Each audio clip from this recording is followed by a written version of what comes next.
Ravi de vous retrouver sur le plateau des JFR 2017, les journées francophones de la radiologie. Et bonjour Audrey Follen. Bonjour. Vous êtes radiologue au CHU de Caen et responsable du village de radiologie interventionnelle. Qu'est-ce que c'est que ce VRI qui a été créé en 2012, je crois? Oui, tout à fait. Alors, le village de la radiologie interventionnelle, c'est un espace ouvert qui est au sein des journées françaises francophones de radiologie, donc au sein du congrès, qui est dédié à la radiologie interventionnelle. Donc, en fait, au sein du village, on va y retrouver plus d'une vingtaine d'industriels de la radiologie interventionnelle. Donc, ces industriels sont des industriels qui vendent des dispositifs médicaux qui sont utilisés par les radiologues interventionnels lors des interventions que nous réalisons au quotidien. Et puis, au milieu de tous ces industriels, de tous ces stands, en fait, il y a une table que l'on appelle la table de super démos. Et donc, ces super démos ont été créées il y a 3 ans. En fait, ces super démos permettent en fait de compléter les sessions scientifiques qui sont accolées au village de la radiologie interventionnelle avec le côté pratique. C'est-à-dire qu'en fait, la salle où se déroulent les sessions scientifiques, on va expliquer la théorie des différentes techniques. Toutes les sociétés d'organes participent à ces sessions en fait, scientifiques. Et donc, au décours des sessions scientifiques, puisqu'on parle de radiologie interventionnelle, la radiologie interventionnelle, c'est la radiologie pour laquelle on manipule en fait des instruments.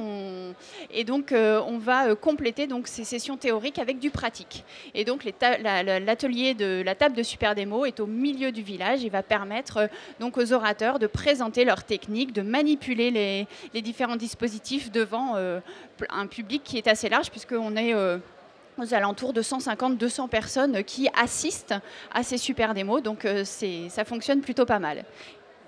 Pourquoi mettre en avant, donner un coup de projecteur sur la radiologie interventionnelle au JFR? Alors, parce que le congrès de radiologie a changé de nom il y a quelques années, lors justement de l'inauguration du village de la radiologie interventionnelle, puisqu'on s'appelle maintenant Journée francophone de radiologie diagnostique et interventionnelle. C'était évident de ne pas passer à côté de la partie justement thérapeutique, donc interventionnelle de la radiologie, puisque quand on parle de radiologie diagnostique uniquement, on oublie tout un pan de la radiologie qui est cette radiologie donc, qui permet de soigner les patients. Donc on a voulu vraiment dédier un espace au cœur du congrès pour faire un focus sur la radiologie interventionnelle, la mettre en avant et voilà, pouvoir promouvoir cette radiologie. Très bien, on va faire un focus sur le focus, si j'ose dire. Pourquoi la simulation est importante en radiologie interventionnelle? Alors la simulation, comme je vous expliquais tout à l'heure, effectivement, c'est la radiologie interventionnelle, c'est comme de la chirurgie. On peut même parler de radiochirurgie en fait. Et donc il y a un adage que nous médecins nous connaissons bien, c'est jamais la première fois sur le patient. Et donc c'est vrai qu'en radiologie interventionnelle, on va utiliser des outils, des cathéters, des aiguilles à biopsie, des drains, des aiguilles de destruction de tumeurs, etc. Donc l'on va introduire dans le patient, et bien pour s'entraîner.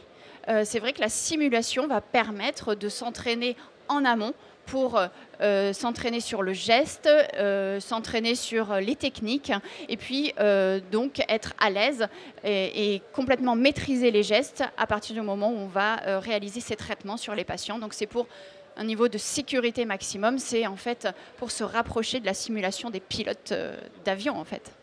Eh bien, en tout cas, merci de nous avoir fait cette visite guidée du village de radiologie interventionnelle. Merci beaucoup, Audrey Follen. Excellente JFR à vous et à très bientôt sur le plateau des JFR 2017.